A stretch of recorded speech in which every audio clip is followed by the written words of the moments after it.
Edward Snowden veut l'asile en Russie. C'est ce que l'ex-consultant a confié à des avocats et des défenseurs russes des droits de l'homme à l'aéroport de Moscou où il est bloqué depuis 3 semaines.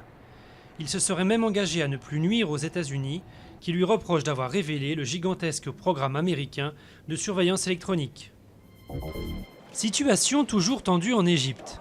Partisans et adversaires du président déchu Mohamed Morsi appellent à manifester au Caire pour ce premier vendredi du mois sacré de Ramadan.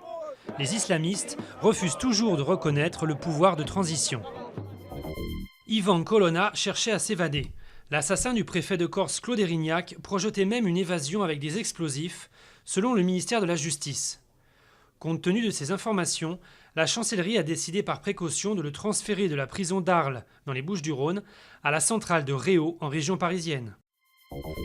La rémunération du livret A baissé à 1,25%.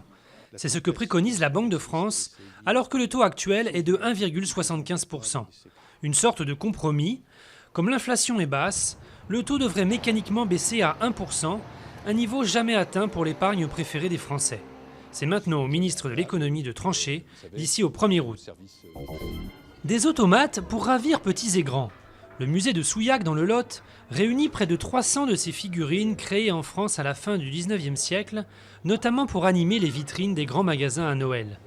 Des figures solitaires, mais aussi des maquettes accueillant de véritables chorégraphies.